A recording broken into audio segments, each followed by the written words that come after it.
السلام علیکم ورحمۃ اللہ وبرکاتہ۔ کل آپ سے بات ہوئی تھی ان خواتین سے متعلق جنہوں نے اپنے جوان شوہروں کو کھو دیا۔ آج بات کرتے ہیں ان مرد حضرات سے متعلق جنہوں نے اپنی جوان بیویوں کو یا کم عمر بیویوں کو کھو دیا۔ اچھا، ان میں سے زیادہ تر تعداد ان عورتوں کی ہے جن کا انتقال جو ہے وہ پریگننسی کے دوران ہوا، ڈیلیوری کے دوران ہوا، پوسٹ ڈیلیوری میں ہوا، یعنی ڈیلیوری کے بعد ہوا، لیکن تعلق اس کا ڈیلیوری سے ہی تھا۔ تو اس پر ہم نے پہلے بھی بات کی ہے اور آج بھی تھوڑی سی بات کریں گے کہ آپ لوگوں کی جن ازواج کا انتقال پریگننسی میں ہوا، پریگننسی کے دوران ہوا، یا پھر ڈیلیوری کے دوران ہوا، یا ڈیلیوری کے بعد ہوا، تعلق اس کا بچے کی ولادت سے تھا، تو ان تمام چیزوں کے متعلق میں نے آپ سے پہلے بھی ذکر کیا تھا کہ یہ تمام سچویشنز جو ہیں یہ شہید حکمی کے زمرے میں آتی ہیں۔ اچھا، شہید حکمی کا معاملہ قرآن کریم میں وہ شہید حقیقی والا نہیں بیان کیا گیا، بلکہ احادیث مبارکہ میں بس اتنی صراحت موجود ہے کہ شہید حکمی کے زمرے میں آئیں گے۔ اور قرآن کریم میں وہ جو آیہ مبارکہ ہے جس کے اندر شہید اپنی قبروں میں زندہ ہیں اور رزق دیے جاتے ہیں، وہ شہید حقیقی سے متعلق ہے۔ تو یہ وضاحت میں کر دوں، کیونکہ ایک سوال آیا کہ کیا شہید حکمی کو بھی وہی چیزیں میسر ہوں گی جو شہید حقیقی کی ہے؟ تو قرآن کریم میں جو آیات ہیں وہ شہید حقیقی سے متعلق ہے، حکمی سے نہیں ہے۔ اب قیامت میں انشاءاللہ تعالی انہیں اعزاز جو دیا جائے گا وہ شہیدوں کا اعزاز ہوگا، لیکن اگین شہید حقیقی کی جو مراعات ہیں وہ ان کی مراعات ہیں، اور حکمی کی مراعات حکمی ہے، لیکن کسی نہ کسی کیٹیگری میں شہید تو ہو جائیں گے۔ یہ ایک اپنے اندر ایک بہت بڑا اعزاز ہے کہ اللہ سبحانہ و تعالیٰ کی طرف سے خاص ٹائٹل بھی دیا جائے گا اور خاص اعزاز بھی ہوگا۔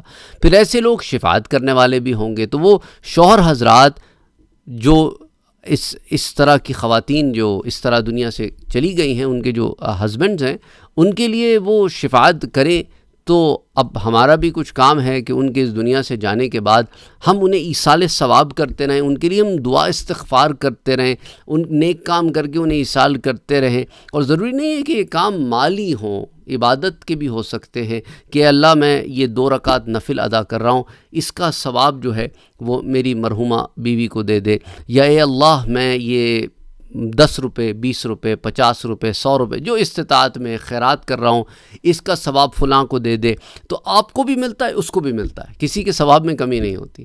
اے اللہ میں قرآن کریم کی تلاوت کر رہا ہوں، آج میں نے قرآن کریم کا ایک رکوع پڑھا، ایک سورہ پڑھی، ایک آیہ پڑھی، ایک لائن پڑھی، اے اللہ اس کا ثواب جو ہے وہ فلاں کو پہنچا دے۔ اللہ میں فلاں جو ہے درس میں جا رہا ہوں، دینی دروس میں جا رہا ہوں، میں علم دین حاصل کر رہا ہوں، جو ایک ثواب کا کام ہے، نیکی کا کام ہے۔ اے اللہ میں نے اتنا وقت جو ہے وہ تیرے دین کے لیے لگا رہا ہوں یا لگایا تھا، یا جو بھی ہے، مطلب اس کے اندر بھی آپ ایصال کر سکتے ہیں۔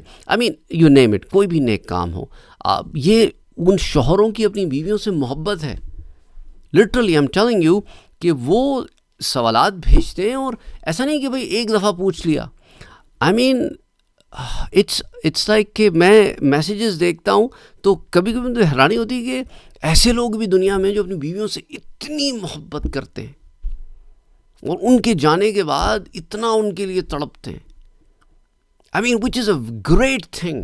ایک بہت بڑی اگزامپل ہے ان لوگوں کے لیے جنہیں اللہ نے بیویاں دی ہیں لیکن ان کے اندر تڑپ نہیں ہے، محبت نہیں ہے، وہ چیز ہی نہیں ہے اپنی بیویوں کے لیے۔ They just take them for granted۔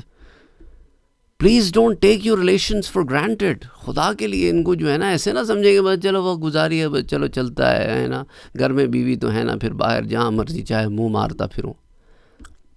Unfortunately ایسے کیسز بھی ہیں، خواتین میسیجز کرتی ہیں واٹس ایپ کے اوپر، ای میلز کے اوپر، کہ it's like not 1 not 2 but many cases کہ شوہر حضرات باہر یاریاں چل رہی ہیں، بیویوں کو پتہ ہے، شوہروں کو پتہ ہے، بیویوں کو پتہ ہے۔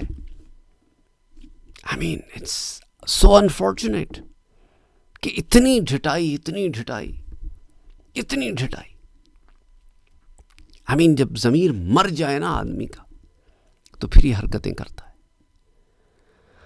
اور دوسری طرف وہ لوگ بھی ہیں جو جوان ہیں، چاہیں تو شادی کر سکتے ہیں. مجھ سے پوچھتے تو میں کہتا ہوں کرنی چاہیے. آپ اپنی بیوی سے بے وفائی نہیں کر رہے ہو. Just remember that. اور انشاءاللہ تعالی جنت میں اللہ آپ کو دونوں ازواج آپ کو عطا فرما دے گا. تو ایسا نہیں کہ اس کی حق تلفی ہو جائے کہ بھائی دنیا کا تھوڑا دیر کا ساتھ ہے اور پھر جنت میں تم کہیں اور ہم کہیں اور، and who cares. No, it's not like that. تو وہ عورت جو ہے، اچھا اس ضمن میں بعض لوگ جو ہے نا یہ بھی کرتے ہیں کہ وہ کسی ایسی عورت سے بھی شادی کرتے ہیں جو یا تو خود بیوہ ہو، طلاق یافتہ ہو، یا زیادہ عمر کی ہو. there are so many different things people do and have done and can be done. تو اس طرح معاشرے میں نا ایک شادی کا رواج ہو جاتا ہے. اگر ہم سب ایک اس کے اندر کسی غم میں بیٹھے رہیں تو یہ بھی ٹھیک نہیں ہے نا. اب دیکھو نا، حضور صلی اللہ علیہ وآلہ وسلم کو حضرت خدیجہ سے کتنی محبت تھی کہ بعد میں بھی ہمیشہ مدنی دور میں بھی یاد کیا کرتے تھے. اور صرف یاد ہی نہیں کرتے تھے بلکہ حضرت خدیجہ رضی اللہ عنہا کی سہیلیوں کو تحفہ بھی بھیج دیا کرتے تھے کہ فلاں خدیجہ کی سہیلی تھی تو اس کو فلاں تحفہ بھیج دو. خیال، ریگارڈ ان کے جانے کے بعد بھی. تو اب اس طرح کی محبت کا ہمیں، لیکن اس کا یہ مطلب نہیں ہے کہ آپ نے پھر اور شادی نہیں فرمائی. مکی دور ہی میں شادی فرمائی، حضرت سودا سے شادی فرمائی، حضرت عائشہ سے نکاح کیا، رخصتی مدینے میں ہوئی، اور پھر مدنی زندگی میں اور بہت ساری ازواج آئیں. تو اینی کہنے کا مقصد یہ کہ حضور کی اپنی زندگی میں اتنی اگزامپلز اس چیز کی ہمارے لیے موجود ہیں. حضرت عثمان رضی اللہ تعالیٰ عنہ، حضور کی ایک بیٹی ان کے اس میں تھی، زوجیت میں تھی، ان کا انتقال ہوا تو حضور کی دوسری بیٹی سے ان کی شادی ہوئی. یعنی دو بہنیں ایک کے بعد ایک حضرت عثمان کے نکاح میں رہیں، اور جنت میں انشاءاللہ تعالی حضرت عثمان کے ساتھ رہیں گی. اور دونوں بہنیں، اچھا لوگ پھر کچھ بھائی دنیا میں تو دو بہنیں نکاح میں نہیں ہو سکتی تو پھر جنت میں. دیکھیں وہ دنیا کا قانون ہے کہ ایک ساتھ دو بہنیں نکاح میں نہیں ہو سکتی. یہ امت محمدی کے لیے قانون تھا، پچھلی امتوں کے لیے قانون نہیں تھا. شریعت موسوی میں قانون نہیں تھا. شریعت موسوی میں ایک سے زائد بہنیں ایک وقت میں بھی نکاح میں رہ سکتی تھی، لیکن شریعت محمدی میں نہیں ہے اس طرح. حضور کی شریعت میں اس کی اجازت نہیں ہے. ایک کے بعد ایک رہ سکتی ہیں، ایک ساتھ نہیں رہ سکتی. لیکن جنت میں وہ شریعت نہیں ہے نا. جنت میں شریعت محمدی کا وہ نفاذ نہیں ہے نا. اگر شریعت محمدی کا نفاذ جنت میں بھی ہو اسی طرح جس طرح دنیا میں ہے، تو پھر آپ کو رمضان کے روزے بھی فرض رکھنے پڑیں گے، آپ کو زکوٰۃ بھی دینی پڑے گی. کس کو دو گے زکوٰۃ؟ ہاں، کہاں جاؤ گے حج کرنے کے لیے؟ کہاں جاؤ گے؟ نماز تو، اور پھر قرآن بھی، اور پھر یہ وہ سارے معاملات جنت میں ہیں ہی نہیں. شریعت کے وہ قوانین جو ہے جن کا نفاذ یہاں ہے وہ وہاں نہیں ہے. اس لیے اقبال نے کہا کہ بڑے اس کا علامہ اقبال کا بھی ایک مزاج ہے نا، کہنے لگے کہ تیرے آزاد بندوں کی نہ یہ دنیا نہ وہ دنیا.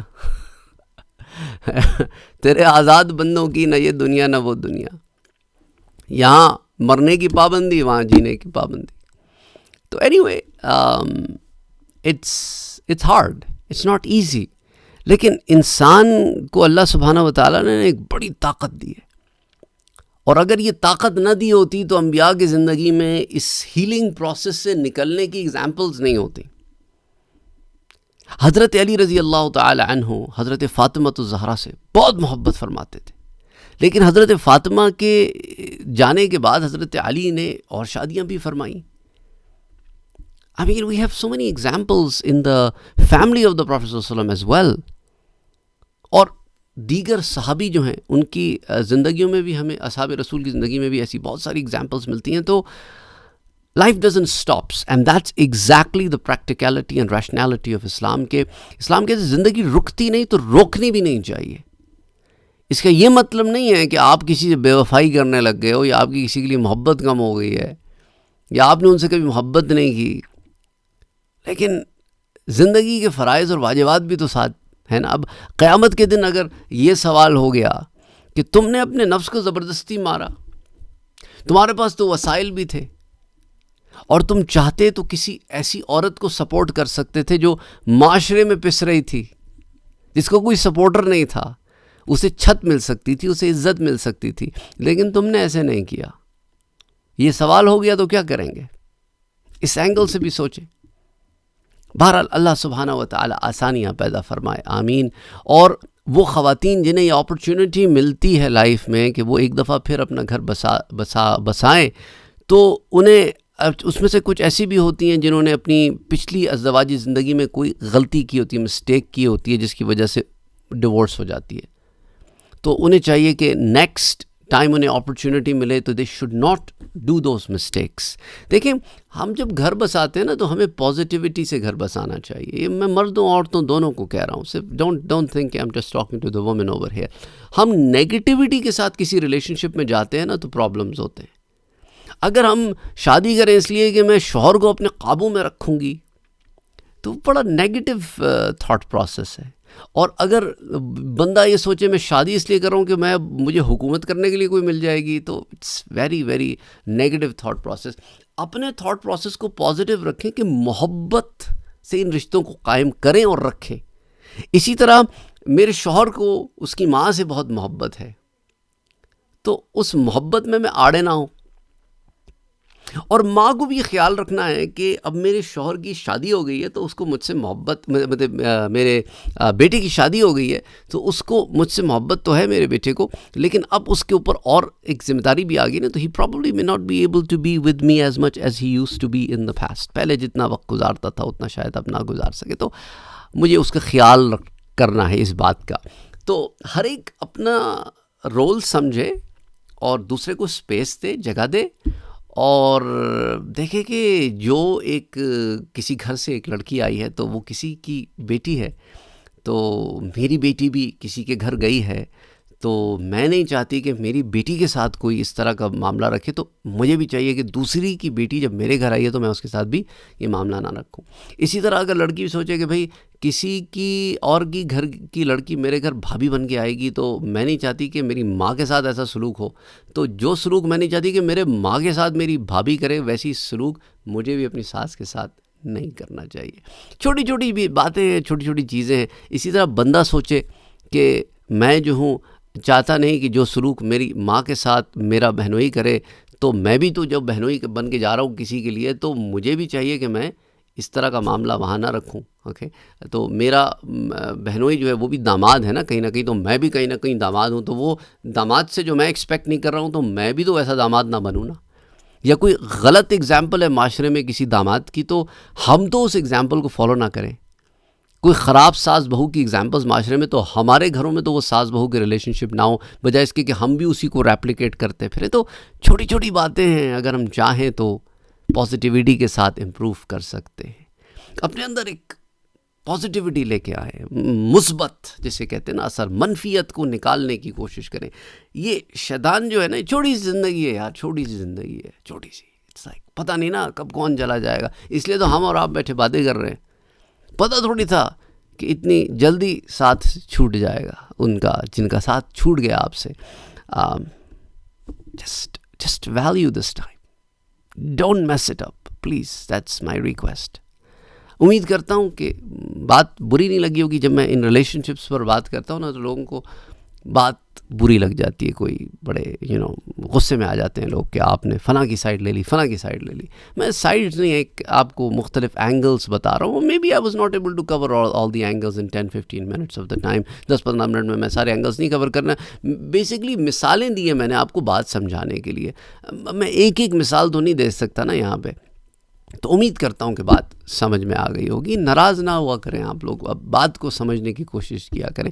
اینی وے، السلام علیکم ورحمۃ اللہ وبرکاتہ.